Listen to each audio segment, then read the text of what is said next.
அடர்ந்த காட்டு பகுதியில அமைதியான சுற்றுச்சூழலுக்கு நடுவுல பெரிய மரங்கள்ல காய்க்கிற சுவையான பழங்களை சாப்பிட்டுக்கிட்டு குருவி, காக்கா, புறா அப்புறம் கிளி இந்த பறவைங்களாம் நிம்மதியா வாழ்ந்துகிட்டு இருந்தாங்க. ஒரு நாள் கழுகு காக்கா அதோட கூடு கிட்ட இல்லாத நேரமா பார்த்து அது போட்ட முட்டைங்களை திருடலான்னு பாத்துக்கிட்டு இருந்துச்சு. அதுக்காக ஆகாயத்துல இருக்கிற கழுகு அவகாசத்துக்காக எதிர்பார்த்துக்கிட்டு இருந்துச்சு. கொஞ்ச நேரத்திலேயே கழுகு ஆசைப்பட்ட மாதிரி காக்கா அந்த கூடை விட்டு போயிடுச்சு. அப்போ கழுகு வேகமா அந்த கூடு கிட்ட வந்து காக்காவோட முட்டைங்களை திருட பார்க்கும்போது அங்க குருவி வந்து இப்படி சொல்லுச்சு. கழுகே, நீ என்ன காரியம் செய்யற? நான் என்ன செஞ்சேன்? காக்கா எத்தனை முட்டைங்களை போட்டிருக்குன்னு எண்ணிக்கிட்டு இருந்தேன். அந்த காக்கா போட்ட முட்டைங்களை எண்றதுக்கு நீ என்ன அதோட அசிஸ்டண்டா? ஏய் குருவி, கொஞ்சம் ஜாக்கிரதையா பேசு. நான் எதுக்குடா உன்கிட்ட ஜாக்கிரதையா பேசணும்? பாவம் அந்த அப்பாவி காக்கா, அது கூட்டுல இல்லாத நேரமா பார்த்து அதோட முட்டைங்களை நீ திருடலான்னு பாக்குறியா? ஆமா, உண்மைதான். நான் அந்த காக்காவோட முட்டைய திருடதான் இங்க வந்தேன். ஆமா, நான் காக்காவோட முட்டைய திருடுனா உனக்கு என்ன நஷ்டம்? அந்த காக்கா என்னோட ஃப்ரெண்டு. அது கிளம்பும்போது அதோட கூடுக்கு என்ன காவலை வச்சுட்டு போச்சு. என்ன, உன்னை போய் அது காவலுக்கு வச்சுதா? எல்லாருமே நாயை தான் காவலுக்கு வைப்பாங்க. ஆனா அந்த அப்பாவி காக்காவுக்கு நாய் கிடைக்காததுனால உன்னை காவலுக்கு வச்சுட்டு போயிருக்கா அப்படின்னு சொல்லி சிரிச்சுது. அப்போ அந்த குருவி, சிரிக்காத, தைரியம் இருந்தா என் கூட சண்டை போடு அப்படின்னு குருவி சவால் செஞ்ச உடனே, குருவி மேல எதுக்கு பிரம்மாஸ்திரன்னு நான் சும்மா இருக்கேன். பேசிக்கிட்டே இருக்காத கழுகே, தைரியம் இருந்தா என் கூட சண்டை போடு, உனக்கு அப்ப தெரியும். இப்படி குருவி சொன்ன உடனே குருவி மேல கோவப்பட்டு கழுகு அதை அடிக்க வந்துச்சு. அப்போ அங்க உடனே புறாவும் கிளியும் பறந்து வந்து குருவிக்கு துணையா நின்னாங்க. அதனால கழுகு பயந்து போய், நீ உன்னோட நண்பர்களை பக்கத்துல வச்சுக்கிட்டு இன்னைக்கு தப்பிச்சிட்டல, பாத்துக்கிட்டே இரு, உன்னையும் உன்னோட நண்பர்களையும் இந்த காட்டிலே இல்லாத மாதிரி சேர அப்படின்னு சொல்லிட்டு கழுகு அங்கிருந்து பறந்து போயிடுச்சு. இப்படியே கொஞ்ச நாட்களுக்கு அப்புறமா கிளையில உக்காந்துக்கிட்டு இருந்த காக்கா கிட்ட ஒரு கொக்கு ஒண்ணு வந்துச்சு. அப்போ காக்கா, கொக்கே, இப்பதான் காட்டுக்கு வழி தெரிஞ்சுதா? ஆமா காக்கா, நான் இன்னைக்கு காலையில தான் வந்தேன். ஆமா, நீ எப்படி இருக்க? நான் நல்லாதான் இருக்கிறேன். இங்க எனக்கு நிறைய நண்பர்கள் கூட இருக்கிறாங்க. நீ என் கூட வா, உனக்கு நான் அவங்கள அறிமுகப்படுத்தி வைக்கிறேன் அப்படின்னு சொல்லி காக்கா அந்த கொக்க கூடவே கூட்டிட்டு போய் குருவி, கிளி, புறா இருக்கிற இடத்துக்கு போய் அது நின்னுச்சு. இப்படி அங்க போனதுக்கு அப்புறமா காக்கா அந்த கொக்க அவங்களுக்கு அறிமுகப்படுத்தி வச்சுது. நண்பர்களே, இது என்னோட பழைய ஃப்ரெண்டு, பேரு கொக்கு. இன்னைக்குதான் இது காட்டுக்கு வந்திருக்கு. என்ன, இன்னைக்குதான் காட்டுக்கு வந்துச்சா? அப்ப இவ்வளவு நாளா எங்க இருந்துச்சு?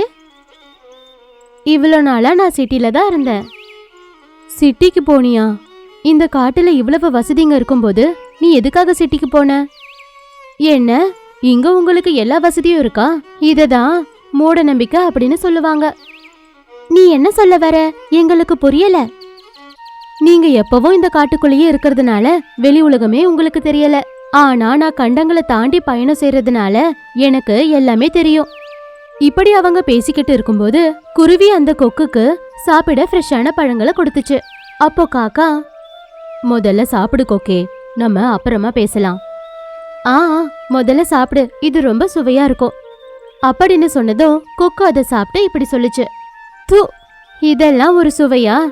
உங்களுக்கு சிட்டில கிடைக்கிற பழங்களை சுவைச்சு பார்த்தா அப்போ தெரியும் உங்களுக்கு. சரி, நான் இப்ப கிளம்புறேன். நாளைக்கு நான் இன்னொரு கண்டத்துக்கு போகணும். நான் சும்மா என்னோட பழைய ஃப்ரெண்ட பார்க்க இங்க வந்தேன், அவ்வளவுதான். சரி, பாய் காக்கா.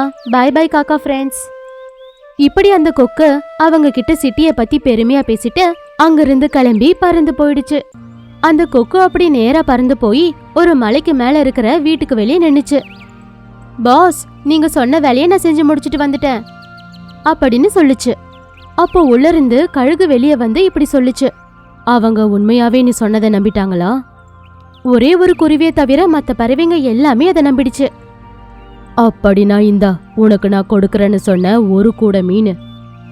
இப்படி அந்த கழுகு அந்த கூடைய கொக்கு கிட்ட கொடுத்த உடனே கொக்கு அதை எடுத்துக்கிட்டு ரொம்பவே சந்தோஷமா அங்கிருந்து பறந்து போயிடுச்சு. இப்படி இருக்கும்போது ஒரு நாள் குருவி இல்லாத நேரமா பார்த்து காக்கா, புறா, கிளி எல்லாம் ஒரு புழுவோட கூட்டுக்கு வெளியே மீட்டிங்க போட்டு புழுக்களை சாப்பிட்டுக்கிட்டே இப்படி பேசிக்கிட்டாங்க. அந்த கொக்கு சிட்டிய பத்தி சொன்னதுல இருந்தே எனக்கு இந்த காட்டுலயே இருக்கணும்னு தோணல. உங்களுக்கு எப்படி இருக்கு நண்பர்களே? எங்களுக்கும் அப்படிதான் இருக்கு கிளியே. நீ வெளியே சொல்லிட்ட, நாங்க சொல்லல, அவ்வளவுதான். அப்போ எதுக்கு யோசிக்கிறீங்க? நாளைக்கே நம்ம சிட்டிக்கு போலாம். நல்லாதான் இருக்கு. ஆனா குருவியை யாரு சம்மதிக்க வைக்கிறது? வேற யாரு? நீதான் காக்கா. குருவி உன்னோட பேச்ச கண்டிப்பா கேக்கும் அப்படின்னு அவங்க பேசிக்கிட்டு இருக்கும்போது திடீர்னு குருவி அவங்களுக்கு நடுவுல வந்து இப்படி சொல்லுச்சு. என்ன நண்பர்களே, என்ன கூப்பிடாமலே வந்துட்டீங்க? அதை விடு. ஆனா நாங்க உன்கிட்ட ஒரு முக்கியமான விஷயத்த பத்தி பேசணும். என்ன அது? சிட்டி பயணத்தை பத்தி தானே? அட, உனக்கு எப்படி தெரிஞ்சுது? அந்த நீலமூக்கு கொக்கு சிட்டிய பத்தி சொல்லும்போது நீங்க ஆஹா ஓஹோன்னு கேட்கும்போதே எனக்கு அப்பவே சந்தேகம் வந்துருச்சு, நீங்க இந்த மாதிரி தான் முடிவெடுப்பீங்கன்னு. அப்போ உனக்கும் எங்க கூட சேர்ந்து சிட்டிக்கு வர்றதுல எந்த ஒரு பிரச்சனையும் இல்லைல்ல? என் ஃப்ரெண்ட்ஸுங்க இவ்வளோ தூரம் கேட்கும்போது நான் எப்படி வராம இருப்பேன்? கண்டிப்பா வரேன். ஆனா அங்க எதனா பிரச்சனை வந்துச்சு அப்படின்னா நீங்க என் கூடவே மறுபடியும் நம்ம காட்டுக்கு வந்துடணும் அப்படின்னு குருவி சொன்ன உடனே மற்ற பறவைங்க அதுக்கு ஒத்துக்குச்சு. அடுத்த நாள் அவங்க எல்லாரும் அவங்களோட சூட்கேஸுங்களை ரெடி பண்ணிக்கிட்டு காட்டை விட்டுட்டு சிட்டிக்கு போயிட்டாங்க. இப்படி அவங்க போறத பார்த்து தூரமா ஒரு கிளையில உக்காந்துக்கிட்டு அந்த கழுகு சிரிச்சுக்கிட்டே தனக்கு தானே இப்படி பேசிக்கிச்சு.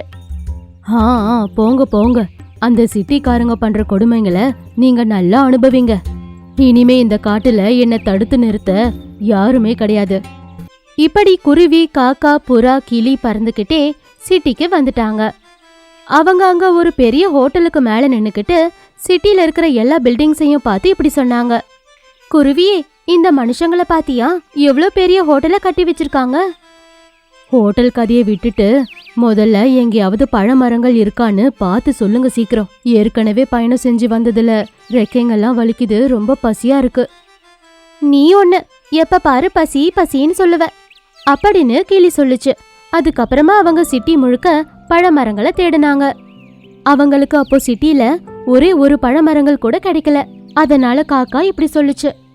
என்ன இது, சிட்டில ஒரு பழமரங்கள் கூட காணுமே.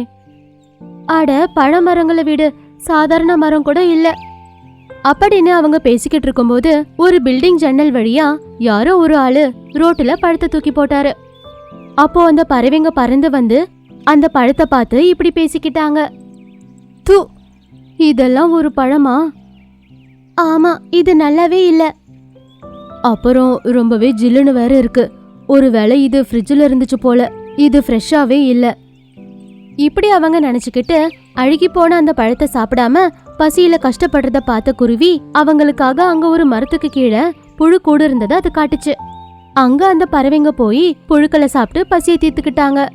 கொஞ்ச நேரத்துல காக்காவுக்கு வயிற்றுல இருந்து முட்டை வர மாதிரி இருந்துச்சு. அதனால காக்கா அவங்க கிட்ட அதுக்கு ஒரு கூடை ஏற்பாடு பண்ண சொல்லுச்சு. அப்போ குருவி, புறா, கிளி காக்காவுக்காக வேக வேகமா போய் புல்லுங்களை எடுத்துட்டு வந்து ஒரு ஜன்னலுக்கு பக்கத்துல கூடை கட்டி கொடுத்தாங்க. அப்போ காக்கா அந்த கூடுக்குள்ள போய் முட்டைய போட்டுச்சு. இப்படி அது முட்டை போட்டுட்டு கூட்டுல இருந்து வெளியே வந்து அதோட ஃப்ரெண்ட்ஸுங்களுக்கு நன்றி சொல்லுச்சு. தேங்க்யூ நண்பர்களே, எனக்காக நீங்க ரொம்பவே கஷ்டப்பட்டு கூடை ஏற்பாடு செஞ்சீங்க. இப்படி அவங்க பேசிக்கிட்டு இருக்கும்போது ஒரு ஆளு அந்த பில்டிங் பக்கத்துல சுத்தம் பண்ணிக்கிட்டு அங்க இருந்த அந்த காக்காவோட முட்டைய அவன் தூக்கி போட்டுட்டான். அப்போ அந்த கூடுல இருந்த முட்டை கீழே விழுந்து உடைஞ்சு போயிடுச்சு. அதனால காக்கா அழ ஆரம்பிச்சிருச்சு. ஐயோ, என் முட்டை! கடவுளே, என் முட்டைய குட்டி காக்காவா மாறதுக்கு முன்னாடியே இவங்க கொன்னுட்டாங்க. நிஜமா இந்த சிட்டி மனுஷங்களுக்கு இரக்கமே இல்லையா? இப்படி காக்கா அழுவுறத பார்த்து குருவிக்கு அந்த ஆள் மேல கோபம் வந்துருச்சு. அதனால அந்த குருவி அதோட சேர்த்து புறாவையும் கிளியையும் கூட்டிட்டு போய் அந்த ஜன்னல் முழுக்க அசுத்தம் பண்ணிட்டு வந்துட்டாங்க. அதுக்கப்புறமா அவங்க கிட்ட குருவி இப்படி சொல்லுச்சு. பாத்தீங்களா நண்பர்களே, நீங்க சிட்டிக்கு போலான்னு சொன்னீங்க. இங்க என்ன சந்தோஷம் இருக்கு? எங்க பார்த்தாலும் டிராபிக்ல மாட்டிக்கிட்ட காரோட ஹாரன் சவுண்ட்ஸ். குறைஞ்சது சாப்பிடுறதுக்கு ஃப்ரெஷ்ஷான பழம் கூட இல்ல. அது மட்டும் இல்ல, அவங்களோட பில்டிங் அழகுக்காக நம்மளோட சின்ன கூட அவங்க இப்படி தூக்கி போட்டுட்டாங்க. என்னோட பேச்ச கேளுங்க, ஏன் கூடவே நீங்க காட்டுக்கு வந்துருங்க அப்படின்னு குருவி அவங்க கிட்ட சொன்னதும் அந்த பறவைங்க குருவி கூட சேர்ந்து மறுபடியும் காட்டுக்கே போயிட்டாங்க. அப்புறம் முன்ன மாதிரியே நிம்மதியா வாழ்ந்தாங்க. ஒரு காலத்துல ஒரு காட்டுல மைனா அப்படிங்கிற ஒரு ஏழை குருவி வாழ்ந்துகிட்டு இருந்துச்சு. அதோட அப்பா அம்மா 2 பேரும் சின்ன வயசுல இறந்து போனதுனால பாவம் அது அனாதையாயிடுச்சு. அவளுக்கு சின்ன வயசுனாலும் அவளுடைய யோசனை எல்லாமே பெருசா இருந்துச்சு. யாரையும் நம்பாம அவளுடைய சாப்பாட அவளே சம்பாதிச்சுப்பா. இப்படியே நாட்களும் நகர்ந்துச்சு. மழை காலமும் ஆரம்பமாச்சு. அவளுடைய கூட்டுக்குள்ள இருந்து ஜன்னல் வழியா வெளியே பார்த்துக்கிட்டு இருந்த குருவி பக்கத்துல காக்கா வந்துச்சு. என்ன இங்க வந்திருக்க? வெளியில இப்படி மழையில நனைஞ்சுக்கிட்டே நான் உன் கூட பேசவா, இல்ல வந்த வழிய பார்த்துக்கிட்டே நான் திரும்ப போயிடுவா?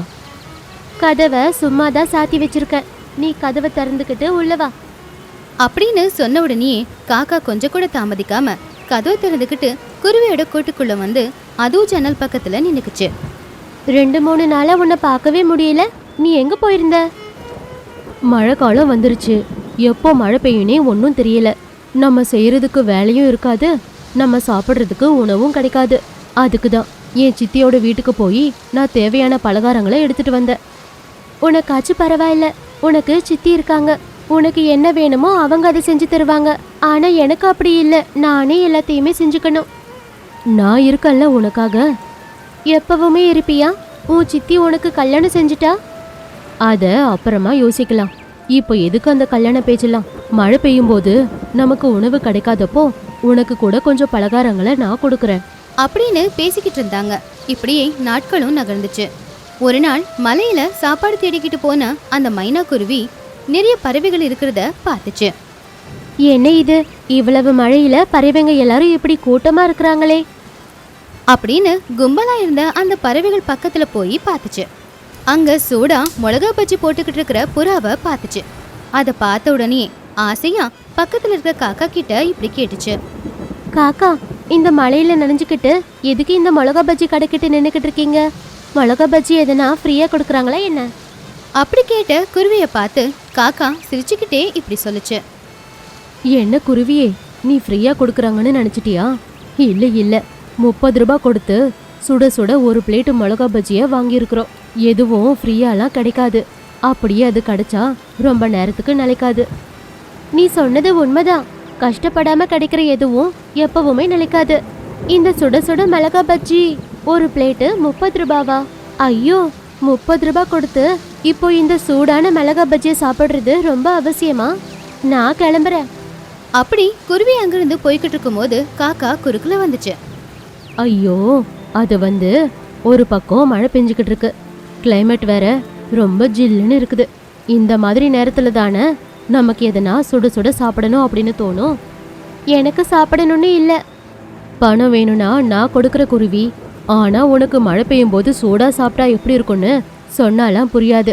நீ என் கூட வா அப்படின்னு சொல்லி காக்கா சூடா பஜ்ஜி போட்டுக்கிட்டு இருக்கிற புறா பக்கத்துல போய் நின்னுச்சு. அப்போ புறா எண்ணெயில சூடா மிளகா பஜ்ஜியை போட்டுக்கிட்டு அதை கேட்குற கஸ்டமர்ஸ் எல்லாத்துக்குமே கொடுத்து பணத்தை வாங்கி வச்சுக்கிட்டு இருந்துச்சு. இது எல்லாத்தையும் பார்த்துக்கிட்டு இருந்த குருவிக்கு ஒரு யோசனையும் வந்துச்சு.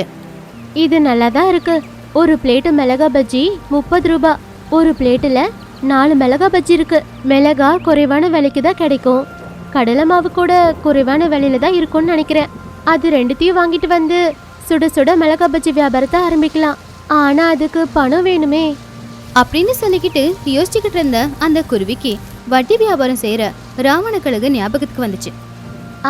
நான் போய் ராவன் கழுகு கிட்ட உதவி செய்ய சொல்லி கேக்குறேன் அப்படின்னு நினைச்சுக்கிட்டு இருக்கும் போது காக்கா பிளேட்ல சூடான மிளகா பஜ்ஜியை வச்சு எடுத்துட்டு வந்து கொடுத்துச்சு. சாப்பிடு குருவி அப்படின்னு காக்கா ஒரு பஜ்ஜியை எடுத்து சாப்பிட்டுக்கிட்டு இருந்துச்சு. அதுக்கப்புறமா குருவியும் ஒரு பஜ்ஜியை எடுத்து சாப்பிட்டுச்சு. அப்படி சாப்பிட்டு முடிச்சதுக்கு அப்புறமா மைனா காக்கா கிட்ட சொல்லுச்சு. இப்போ நான் கிளம்புற காக்கா, நான் உன்னை அப்புறமா சந்திக்கிறேன், எனக்கு கொஞ்சம் வேலை இருக்கு. அப்படி பஜ்ஜி தின்னுக்கிட்டு இருந்த காக்காவை அங்கேயே விட்டுட்டு குருவி அங்கிருந்து கிளம்பி ராவண கழுகு கிட்ட போச்சு. என்ன குருவி, நீ இங்க வந்திருக்கிற? கொஞ்சம் எனக்கு பணம் தேவைப்படுது கழுகே, கொடுக்கறேன். ஆனா அடகு வைக்கிறதுக்கு நீ என்ன எடுத்துட்டு வந்திருக்க? அடகு வைக்கிறதுக்கு என்கிட்ட எதுவுமே இல்ல, நான் மிளகா பஜ்ஜி வியாபாரம் செய்யலான்னு இருக்கேன். இந்த மழை காலத்துல அது ரொம்ப நல்லா விற்கும்ல. சரி சரி அப்படின்னு சொல்லி கழுகு குருவிக்கு காசு கொடுத்துச்சு.